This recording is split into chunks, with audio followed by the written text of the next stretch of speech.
la ventana, abre la ventana, abre la ventana, apaga la computadora. En tiempos inéditos de cambios, también estamos nosotros. Firmamento, abran los balcones que ya la noche asomó. Infancias sin etiquetas. Todos los jueves de 18 a 19. Te queremos pintar la carita redonda del color del carnaval. Por la 98.7 Radio Universidad. Abre la ventana, abre la ventana. Un espacio que invita a sacarnos las etiquetas. Y haremos una ronda para invitarte a bailar.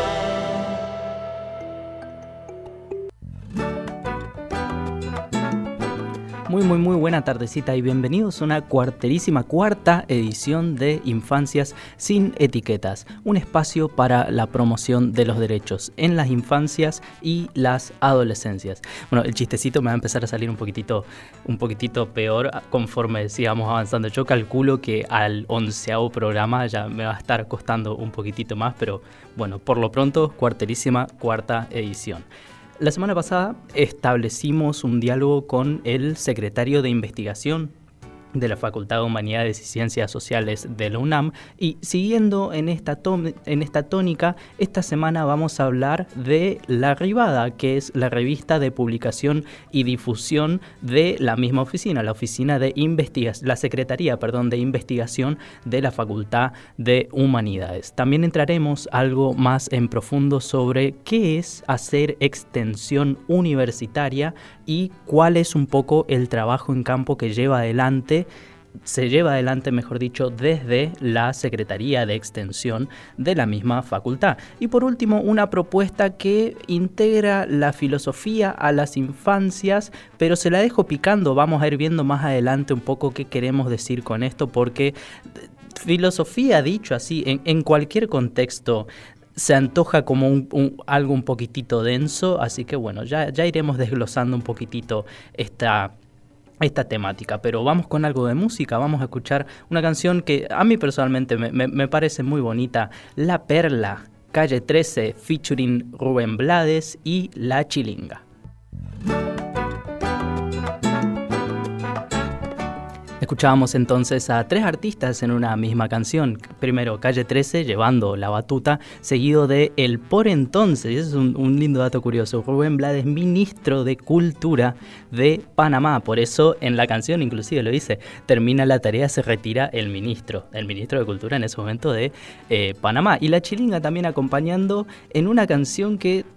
busqué el dato y de golpe me entraron, ¿cuánto? 10 años por la ventana, una canción del año 2009, pero bueno, datos curiosos a un costado. Seguimos en tema. En nuestra última visita a la Secretaría de Investigación y Posgrado de la Facultad de Humanidades, si bien hablamos con su secretario, Froilán Fernández, que estuvo invitado en diferido en el programa anterior, también pudimos hablar con otra persona que se desempeña dentro de ese mismo espacio. Escuchemos entonces a Cristian Jiménez en diálogo con Silvia Nudelman.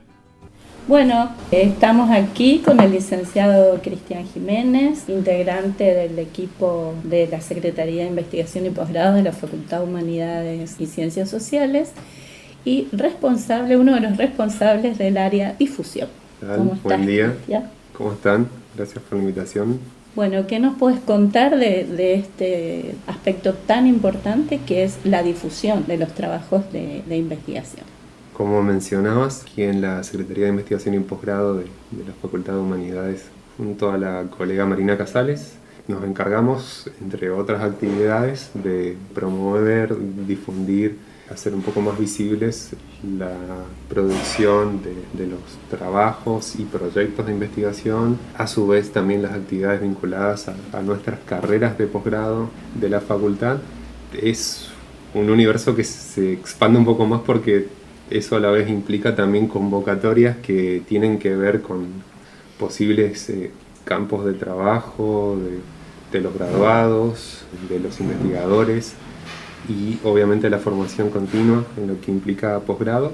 Esto se vuelca tanto en redes sociales como en difusión a través de correo, teléfono, algunas actividades cuando aún estábamos en la normalidad a través de afiches impresos, que ahora eso no, o pantallas también que tampoco lo estamos pudiendo utilizar, pero que bueno, sí implican ese uso cotidiano de canales de comunicación para hacer llegar a la comunidad qué se está haciendo, qué propuestas hay a futuro y bueno, tratar de que circule. Como somos diversas carreras, también eso implica diversos tipos de actividades y bueno, ir conociendo qué está haciendo cada proyecto, cada trabajo de investigación, además de nuestras carreras de posgrado. Dentro de todo lo que son estas herramientas para la difusión de los proyectos de investigación, trabajos de investigación, hay una muy importante que es la revista La Rivada. ¿Qué nos podés contar acerca de la misma? Bueno, La Rivada nació en el año 2013 a través de la invitación realizada a Héctor Jaquet, quien fue invitado por esta secretaría para retomar las actividades de una publicación de investigación, de una revista científica, y bueno, pude sumarme al proyecto como personal de apoyo técnico en sus inicios, y a través de estos años de trabajo pude ir formándome. Nos hemos formado gran parte de los colegas junto a Héctor, y de tener esa participación inicial como miembro encargado de la actividad técnica, que bueno, igual sigo realizando actividades específicas en cuanto a eso, a carga del sitio web. También pude formarme y incorporarme como editor, y actualmente junto a Carmen Guadalupe Melo estamos a cargo de la coordinación editorial, coordinando junto a todos los demás colegas la organización de cada número de la revista, que sale 2 veces al año, que es semestral, que es digital como gran parte de las publicaciones científicas o académicas actualmente, y que bueno, implica un crecimiento, un conocimiento constante, porque también implica trabajar interdisciplinariamente. Somos egresados o docentes, en mi caso también no docente, de distintas carreras de la facultad: comunicación, letras, antropología, ciencias económicas, bibliotecología, que estamos trabajando en esta propuesta en conjunto. Una propuesta que además de la divulgación científica suma una estética muy particular en su arte de tapa. Sí, eso es lo bueno, y que se puede visualizar en cada número de la revista desde el inicio. Con la invitación que se le hizo a Mauro Coliva, se estableció este modus operandi de que además de la producción intelectual o científica de cada número, también se destaque la producción o la parte estética visual a través de el trabajo en las tapas y en contratapas y tapas de cada sección de la revista, con artistas plásticos, en la mayoría de los casos misioneros, y algunos artistas plásticos de otras partes del país, y que, como Laura Sánchez, que ilustra el actual número, Rocío Mikulik, que ilustra el número 14, y demás artistas del país, se pueda, por un lado, tener todo el contenido intelectual, pero a la vez también esta propuesta que destaca la impronta estética de muchos trabajadores del arte de nuestra provincia, y bueno, en algunos casos también de otras provincias del país. ¿Nos podrías comentar las secciones que tiene la revista? Sí, además de la sección clave o básica, que es la de artículos, principal punto de trabajo de la revista, poseemos una sección de ensayos que se ha incorporado recientemente, una sección de reseñas, de tesis y libros en ciencias sociales y humanas, el dossier, que es básicamente en cada número una convocatoria específica a artículos de ensayos sobre temáticas específicas, la sección traducciones, que comenzó también hace poco tiempo a ser desarrollada en nuestra revista, que implica la traducción de artículos o ensayos científicos en otros idiomas al español, o sea, que hayan sido publicados originalmente en lengua extranjera y luego sean traducidos a nuestra lengua.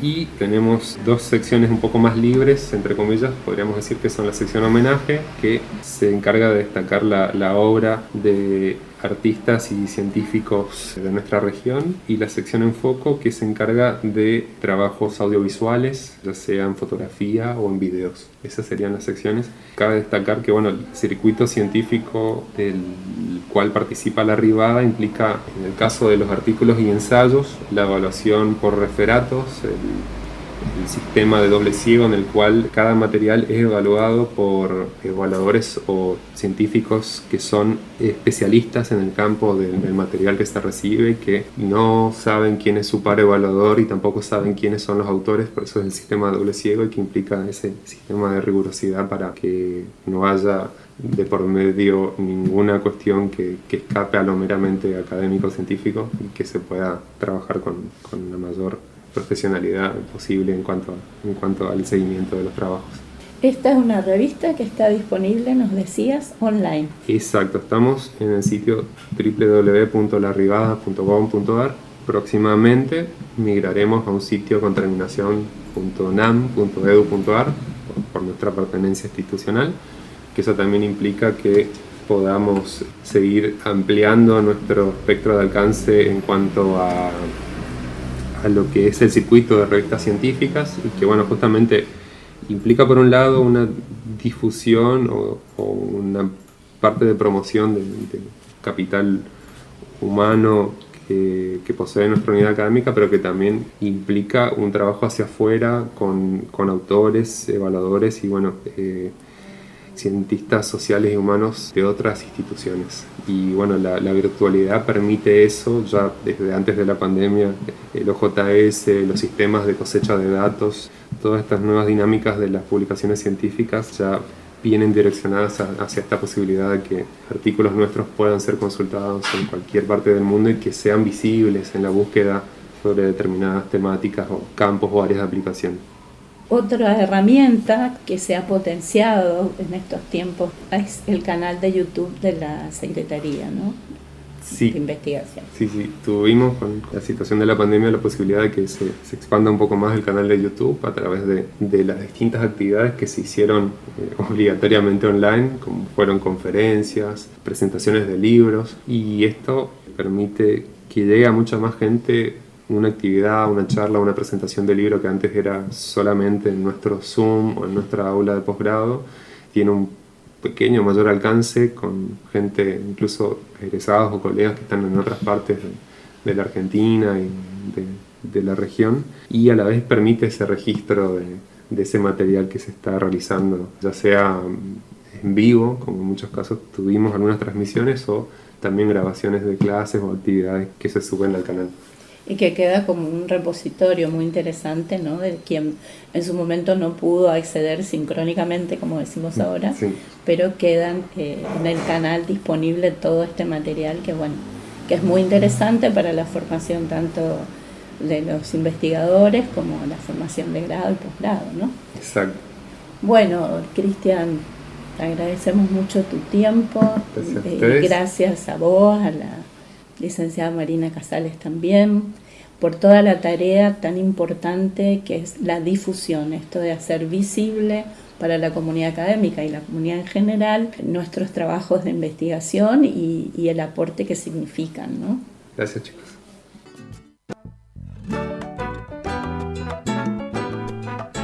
Escuchábamos la palabra entonces de Silvia Nudelman en diálogo con Cristian Jiménez, miembro del equipo de trabajo de la revista La Rivada. Y siguiendo con también lo que habíamos presentado y habíamos anticipado un poco en la apertura de este programa, ahora vamos a escuchar a continuación la palabra del licenciado Néstor Álvarez, que es el secretario de Extensión de la UNAM, que nos contaba un poco sobre, cómo es esto de hacer extensión en la universidad, en qué consiste, cuáles son algunos de los pasos, nos comentaba también algunos de los proyectos que tenía, en fin, los dejamos con las voces. Supongamos que yo quiero empezar un proyecto de investigación en la universidad. Un proyecto de extensión, en la universidad. ¿Cuáles son los requisitos básicos como estudiante que tendría que cumplir y cuáles son, no sé si las trabas, pero las cosas que tendría que tener en cuenta a la hora de acercarme a la oficina de extensión? Claro, los proyectos de extensión, que son, una de las actividades sustantivas de la universidad, en este caso en nuestra facultad, digamos, la formación en las carreras académicas, la formación en la carrera, la formación en investigación, y la tercera sería como la formación en extensión, ¿no es cierto? Y los estudiantes tienen el derecho, y yo diría también un poco la obligación, de comprometerse con proyectos de vinculación social. Es un poco esa la idea básica o el horizonte de trabajo de la extensión, ¿no? Como devolviendo a la formación pública, digamos, claro, de cierta manera. y además también de retroalimentarse, es como un ida y vuelta, ¿no? Es una vinculación con la sociedad, ¿no? Para intercambio, se puede transferir, pero también se puede recibir. Esta es un poco la idea, ¿no? Que es justamente lo más específico de la extensión. Y en ese sentido, los estudiantes pueden iniciarse en las actividades de extensión desde los primeros años de la carrera, porque forman parte de equipos de extensión como extensionistas. Lo que sí necesitan integrar un equipo, ¿no? con estudiantes, con docentes, que pueden ser graduados también, pueden ser no docentes. Es decir, la extensión puede reunir y vincular los 4 claustros de la facultad. Entonces, en ese sentido, como estudiante, ¿uno se acerca al docente o se acerca directamente a la oficina? O... Sí, la modalidad, cómo funciona acá, ¿no es cierto? Porque no es algo tampoco universal, yo conozco otras experiencias, pero digo, cómo es en nuestra facultad, es los docentes de la casa presentan un proyecto de extensión que tienen que ver justamente con distintos tipos de actividades de vinculación, de relación con la sociedad, con lo que es fuera de los claustros académicos, y hacen digamos, algún tipo de intercambio o de transferencia o de capacitación o de interacción que tiene que ver con el interés de las dos instituciones, de la facultad y de la organización o institución del medio. Entonces, los docentes que tienen un proyecto presentan por la Secretaría de Extensión, se los aprueba, tienen una resolución que aprueba ese proyecto, y ahí pueden convocar a estudiantes, a graduados, ¿no? A no docentes y a otros docentes que puedan integrar los equipos. ¿Se hace una convocatoria pública, digamos, o se habla uno a uno? Bien, las convocatorias públicas se hacen cuando hay algún tipo de concurso o de convocatoria para financiamiento. Es el caso que tenemos del programa de fortalecimiento de la extensión, que eso es a nivel de toda la universidad, se llama Profile, el programa de fortalecimiento, y como tiene financiamiento para distintos tipos de proyectos, entonces hay una convocatoria y ahí bueno, se pueden inscribir, armar los equipos y presentar como un concurso. Pero normalmente nuestros proyectos de extensión no están financiados desde la facultad, no tienen un financiamiento desde la institución. Sí, algunos proyectos logran autofinanciarse, ¿no? Que es conseguir algún tipo de subsidio o algún tipo de pago por la transferencia de servicio, ¿no? Y también algunos cursos que son de capacitaciones muy específicas, como de idiomas, que cobran, digamos, un arancel, que no son muy elevados, pero eso les permite contar con un fondo propio del proyecto, ¿no es cierto? Y bueno, pues me decían los estudiantes, no hay una convocatoria en general así pública cuando no hay, suponete, una beca de por medio, ¿no? Por ejemplo, si hay una beca de extensión, sí hay una convocatoria pública. Entonces, bueno, ahí se presentan los estudiantes de acuerdo a un perfil. Pero los proyectos de extensión generalmente el vínculo es a través del docente, esto que preguntabas, ¿no? Claro. O sea, los estudiantes hablan con el docente porque lo conocen, porque les cae bien, tienen una buena relación. Si el docente tiene un proyecto de extensión, generalmente los estudiantes, bueno, se suman a esa actividad, ¿no es cierto? Entonces, los equipos se van conformando así por afinidad, ¿no es cierto? Entonces, digamos, es el docente el que conforma su equipo de trabajo. Claro, perfecto. Exactamente, sí. ¿Qué temáticas, digamos, Infancia sin Etiqueta es un proyecto que trabaja con infancia y adolescencias, pero por fuera de ese proyecto, ¿qué otras temáticas abordan algunos de los proyectos actuales que hay dando vueltas de manera breve? Sí, mira, tenemos distintos tipos de proyectos, por decirlo así. Algunos se denominan programas, ¿no? Que pueden incluir varios proyectos, varias acciones específicas, y en realidad la mayoría son proyectos de extensión, que son formas de esto que te decía, ¿no? De vincularse con la sociedad, hacer algún tipo de transferencia o de intercambio, ¿no?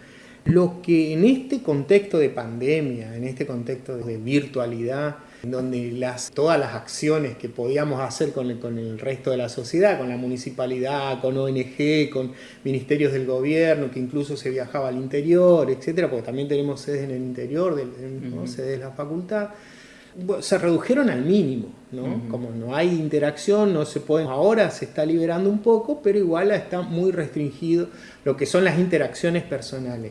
De manera que la extensión también se adaptó un poco a esta situación de virtualidad pandémica, y lo que pudimos hacer son varios conversatorios vía Zoom, ¿no?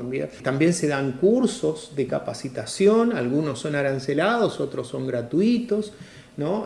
Por ejemplo, los cursos de idiomas que te decía, nosotros tenemos todos los idiomas en el proyecto de idiomas. Es un programa con varios, bueno, esos tienen un arancel para participar y son evaluados, y son como en distintos ciclos, uno va progresando en el idioma, en el dominio del idioma. Bueno, se hicieron virtual. Lo mismo el programa de Cacubra, que es el programa de la carrera de portugués, ¿no? El programa de extensión de esa carrera, también pudo instrumentar varias actividades que son virtuales, tanto cursos como conversatorios. Desde la facultad y desde la Secretaría de Extensión, nosotros impulsamos varios conversatorios con graduados, ¿no? Con todo lo que es nuestra población de graduados de la facultad, están en toda la provincia, ¿cierto? Pudimos hacer el año pasado conversatorios con distintos temas, ¿no? Temas que tenían que ver con la docencia en contexto de virtualidad, ¿no? Ese cambio tremendo que sufrimos todos. Y bueno, se hizo un ciclo de conversaciones, digamos, de intercambio con los docentes, con invitados especiales. Entonces, ahí lo que podemos mantener como extensión son estos tanto cursos de capacitación como conversatorios, para intercambiar con distintas temáticas. De hecho, otro de los cursos, son cursos en el sentido que son capacitaciones programadas, con programa y todo eso, el de la Ley Micaela, ¿no? Que acá se hace desde el programa de extensión, que es el de Flora Tristán, que es el programa de género. Tiene varios temas sobre género, ¿no es cierto? Y desde ahí se pudo capacitar a distintos grupos sociales, por decirlo así, ¿no? A la Municipalidad de Posadas, al Consejo Deliberante, a organizaciones sociales del interior, también de la provincia, ¿no? A municipios del interior, ¿no? Por medio de convenio o por medio de acuerdos se hacen estos cursos, que son generalmente transferencias porque no se cobran, son de vinculación, extensión en ese sentido. Claro.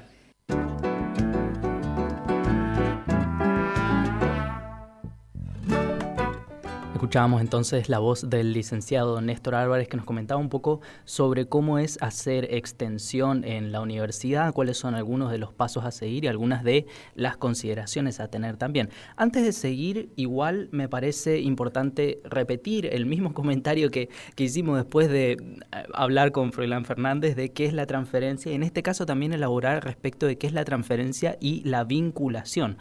Por transferencia, la frase completa en realidad es transferencia de conocimiento, pero se habla de transferencia para, digamos, ahorrar un poco el vocabulario, que es este proceso de generar el contenido, hacer lo que se dice la ciencia básica, generar la base de datos y transferir eso a la comunidad, al público, a las personas, en función de un objetivo.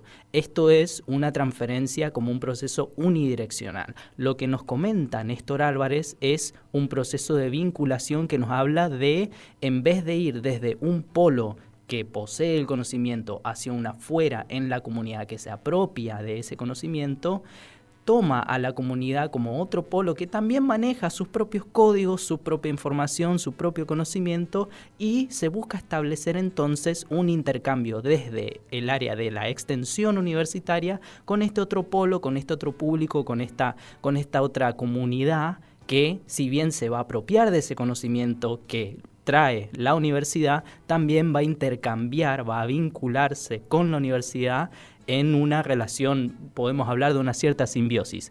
Escuchemos entonces.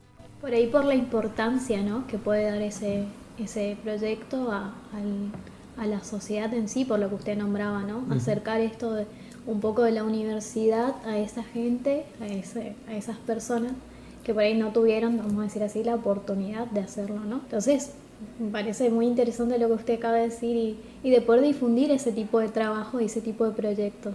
Vos sabés que está interesante esta cuestión de la extensión, porque siempre hay todo un movimiento nacional de hace varios años ya, en la que se habla de una extensión crítica, ¿no?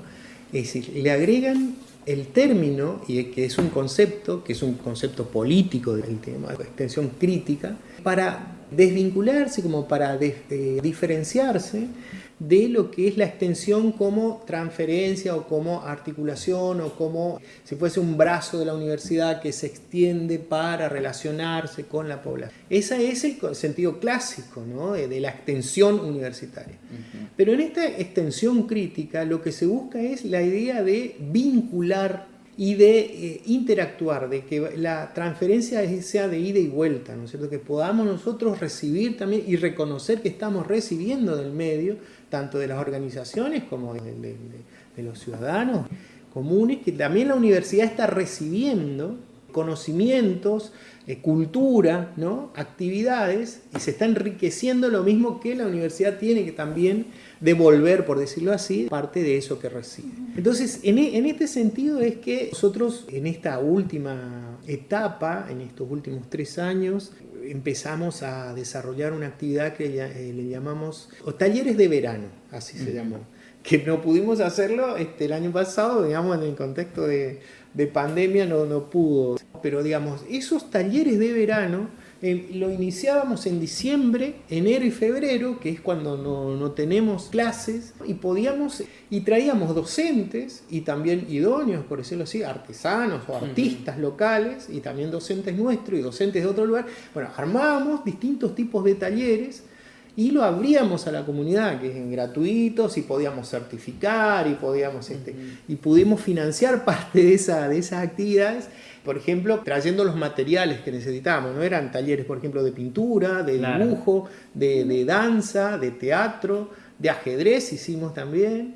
Y bueno, quiero decir, hubo un espacio de ida y vuelta, digamos, y de la gente. Lo destacable que nosotros nos dimos cuenta es que la gente que venía a estos talleres en verano son gente que nunca viene a la universidad, o sea, no son alumnos, no son docentes, no, digamos, son gente que durante todo el año hace su vida en otros ámbitos, claro, ¿no? Y que, sin embargo, en enero y en febrero podían venir a la facultad y bueno, y recorrían un poco la facultad y tenían unos talleres que además podíamos certificar con nuestros logotipos de la universidad, de la facultad. Entonces eso le daba un poco una interesante relación, ¿no?, con la gente.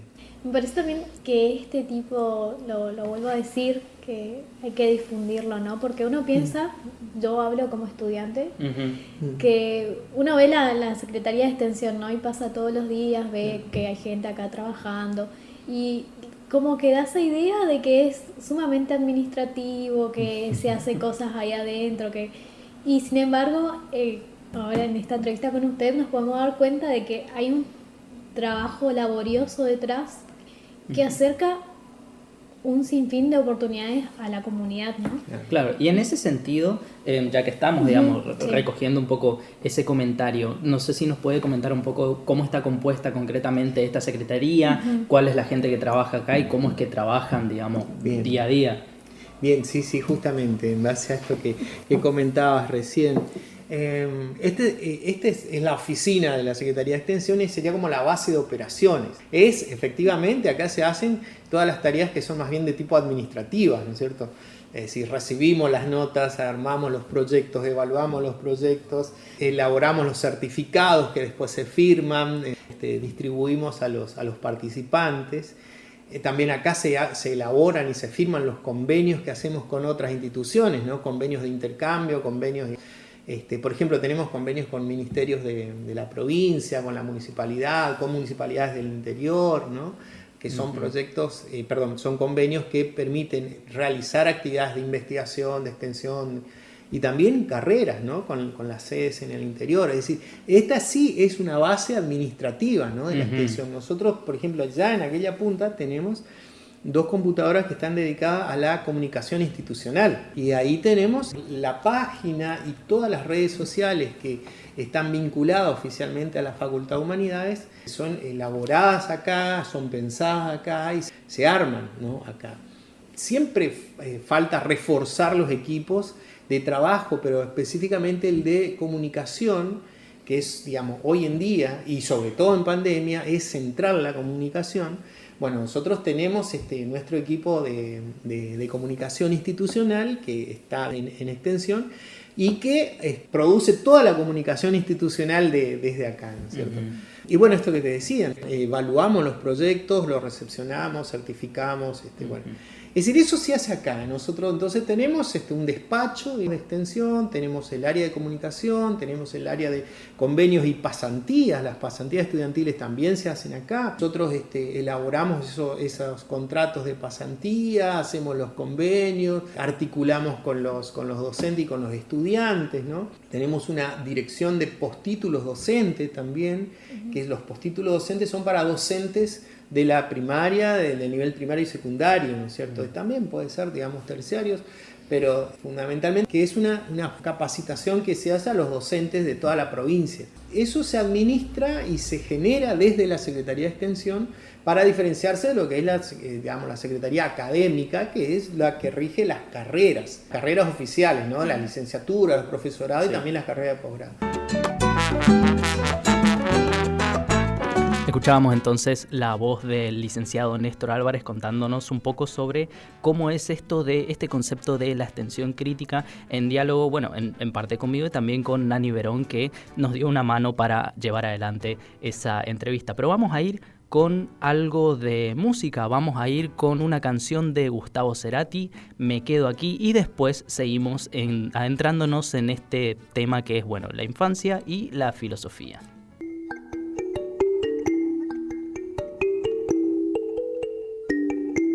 Infancias sin etiquetas.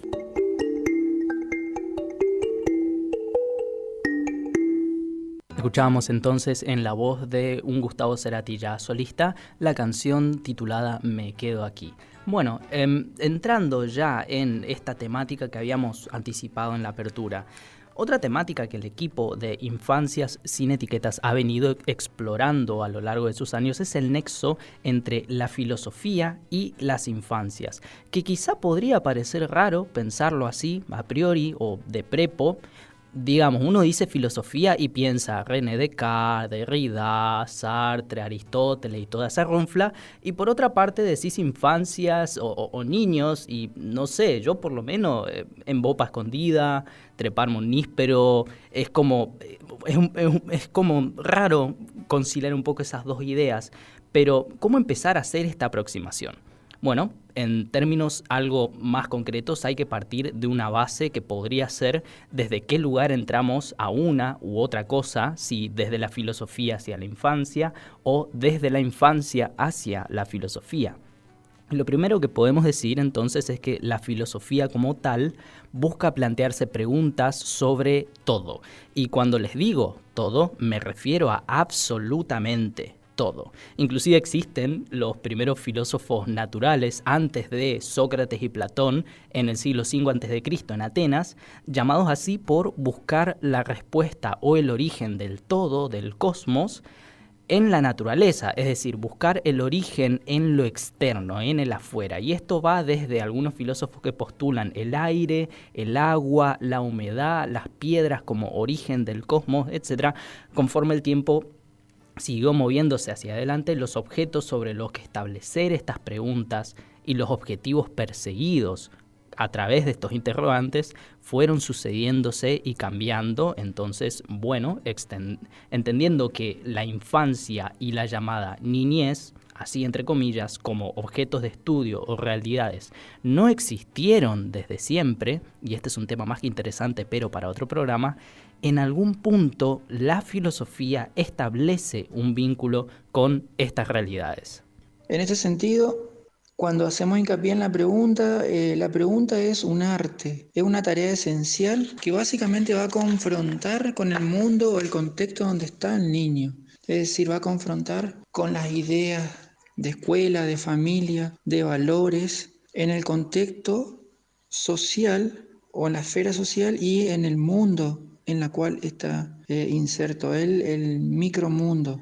Entonces, en este sentido, lo que se busca es desarrollar la capacidad de pensar, pero es un pensar crítico y creativo, haciendo hincapié en los valores propios y colectivos. Se hace también aquí importante la capacidad de dialogar que tiene el alumno. Nosotros lo llamamos, ¿qué tipo de diálogo? A eso lo llamamos dialéctica. También cultivar algunos valores como la solidaridad y la acción comunitaria. Lo que se busca es desarrollar destrezas de razonamientos lógicos y acompañado al componente ético.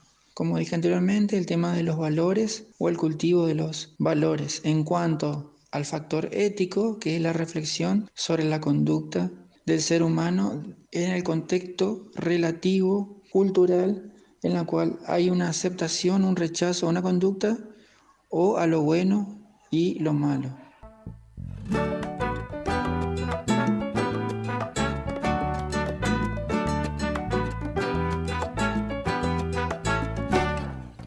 Siguiendo de lo que nos presenta Sebastián sobre la pregunta, es importante quizá en este momento hacer una pequeña aclaración. En realidad pequeña, dejémoslo en aclaración. La filosofía como tal se piensa, estudia, trabaja desde antes que cualquier otra ciencia. Es referenciada inclusive en muchas oportunidades como la madre de todas las ciencias porque fue la primera en empezar a aproximar una forma metódica y rigurosa de construir conocimiento y documentarlo por fuera de lo que conocemos como pensamiento mágico, que es otra forma de generar conocimiento, pero que no se apoya en un supuesto lo que se dice lógicamente formal, justificado y suele ser más bien algo sobrenatural o hasta incluso una mera opinión. Digamos, es esta idea de la última vez que jugó Boquita yo tenía mi remera sucia sin lavar, me la pongo hoy y ganamos, que es algo absolutamente incomprobable. En ese sentido, la filosofía estableció hace muchos años distintos orígenes para este tipo de pensamiento. En orden cronológico podemos hablar primero del asombro, que tiene que ver con la curiosidad, como por ejemplo sentarse a ver el amanecer, maravillarse con esta ocurrencia natural, pero partiendo de ese asombro no quedarse solamente con ese momento o ese hecho natural, sino empezar a preguntarse por qué sale el sol siempre del mismo lado. ¿Qué lugar tiene este hecho natural en mi vida cultural? Porque que salga el sol siempre del mismo lado a más o menos intervalos de tiempo regulares significa que yo entonces puedo acomodar mi vida y mi tiempo en función de esto, etc. Unos años después, por otra parte, tenemos la duda en su mínima expresión contenida en una cita que se le atribuye a René Descartes, pero que cuenta con antecedentes ya en Aristóteles, que es en latín cogito ergo sum, para decir pienso, luego existo. Y se trata de la idea de que en la medida en que yo pueda poner en duda mi entorno, la existencia misma de las cosas que puedo tocar, que puedo sentir y que puedo ver, más no puedo dudar del acto mismo de estar dudando. Si yo pienso, quiere decir luego que existo. Podemos tomar entonces este acto de dudar como una segunda fuente para el acto de empezar a filosofar. Y por último, podemos hablar de las situaciones límites, que son escenarios, momentos y contextos determinados que generan esta necesidad de buscar una respuesta, plantear un interrogante o hacer algo con eso que nos está pasando y que tenemos ahí nomás. Dos ejemplos concretos. Al término de la Primera Guerra Mundial en 1918, la humanidad como un todo se vio en la necesidad de explorar eso que había pasado, porque hasta el momento la idea de la guerra que se tenía era una noción romántica, somos los héroes, hay batallas épicas, buscamos la gloria, y se murió una cantidad de gente. La realidad, digamos, resultó muchísimo más cruel que solamente eso. Se habla de entre 10 millones y 60 millones de muertes entre personal militar y personal civil. Otro ejemplo más cerca y a flor de piel todavía, la pandemia de COVID-19. Entonces, rebobinando un poco, podemos hablar de 3 orígenes del pensamiento filosófico y por ende de la filosofía propiamente dichos: las situaciones límite, la duda y el asombro. Bueno, en el año 1970, un filósofo de la educación llamado Lippmann introduce en el mundo de la educación el programa Filosofía para Niños. Entonces, hay un interrogante ahí y se pregunta, ¿es capaz el niño pensar como un mayor? La idea, bueno, es que el niño pueda pensar y hablar con más rigor y coherencia lógica. En ese sentido, el mayor adulto tiene un mayor camino, una mayor experiencia. El programa Filosofía para Niños se insiste en las preguntas y se hace hincapié a partir de los 6 años. Es importante que el niño vaya formulando preguntas o interrogando y busque sus propias respuestas y junto a otros. Eso tiene que ver también con la capacidad de formar al niño en valores y en la autonomía, digamos. Ir o comenzar una reflexión, un posicionamiento y un pensamiento autónomo. Aquí está también algo que Paulo Freire, cuando escribe el libro Por una pedagogía de la pregunta, que tiene que ver con la formulación de estas preguntas abiertas que no tienen una respuesta de cajón o configuradas.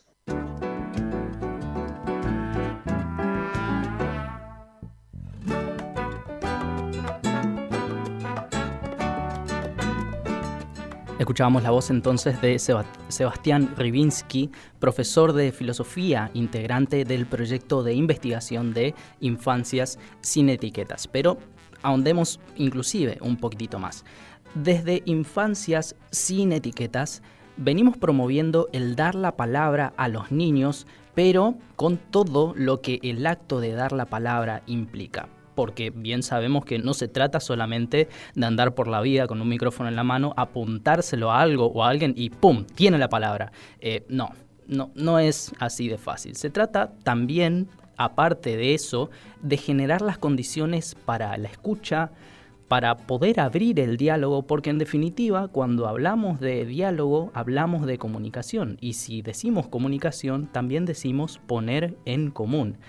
Y aquí es donde vuelve a tomar relevancia lo que hablábamos un poco antes sobre las fuentes del filosofar y demás, porque las fuentes están para todo el que quiera beber de ellas sin importar la edad. Suele pensarse a las niñas como sujetos en evolución desde una perspectiva quizá más psicopedagógica, como, bueno, sirve como una noción útil a los fines de un estudio concreto, pero es muy restrictiva cuando de golpe viene Martín de 4 años a preguntarte por qué cuando camina de noche la luna lo está siguiendo. Bueno, ahí tenemos el asombro, ahí aparece la pregunta y ahí también aparece la filosofía. Se considera que el niño tiene la capacidad de pensar y se lo puede potenciar cuando se siente escuchado, oído y en cierta manera ya en una determinada edad pueda opinar y decidir y que le importe a los demás. Esto va entroncado con la ley 26.061 que habla sobre el interés superior del niño, es decir, saber escuchar sus opiniones y progresivamente cuando cumple determinada edad pueda dar su opinión. Bueno, ¿por qué hacer pensar a los niños? Porque el niño fundamenta su concepto cuando nosotros hablamos de que el aprendizaje se construye, hay un andamiaje, hay una estructura, hay un modo de pensar y en la cual se prepara para ser él mismo. Hoy hablé un poco de él o ella, del niño o la niña o niñez. Cuando digo que se prepara para ser él mismo, prepararlo en el sentido de ser una persona autónoma. Ahí hay un ideal moderno en la cual Kant habla de pensar por sí mismo, sin muletillas, digamos. Sin muletillas quiere decir que se desprenda de las muletas que son muchas veces las bases con las que se construyen para la dependencia.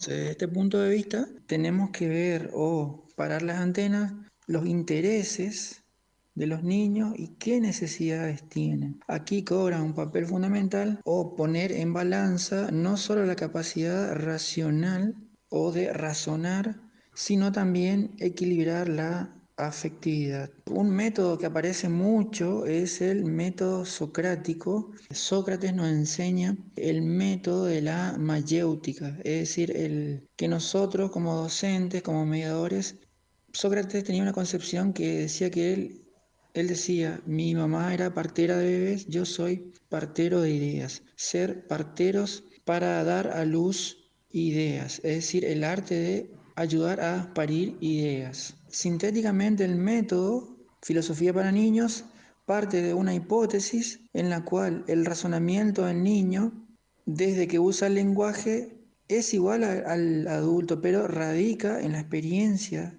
del adulto.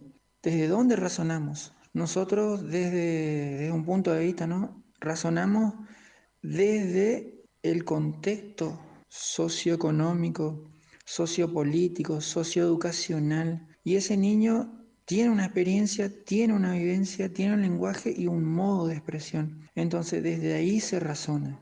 El niño, ¿cómo aprende?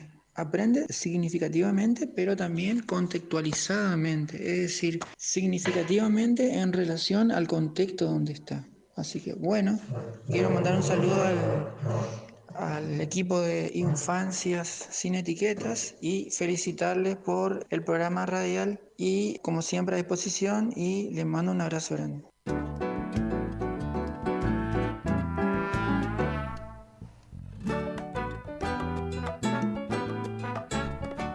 Como decía el filósofo contemporáneo Agenor de Miranda Araujo Neto, más conocido como Casusa, o tempo no para, el tiempo no para, nos quedamos sin tiempo para mucho más. Vamos a ir cerrando un poco esto. Agradecer profundamente a Sepsiben, nos agradece a nosotros le queremos agradecer a él también por darnos una gran mano con este último bloque. Sebastián Rybinski, profesor de filosofía, integrante del proyecto de investigación. Y no nos queda mucho tiempo para mucho más, así que vamos a ir con algo de música. Vamos a escuchar de Sky y los seguidores de La Diosa Cali, de su primer disco, A través del mar de los sargazos, si mal no recuerdo. La canción se llama Casó y nosotros nos despedimos entonces hasta el jueves que viene.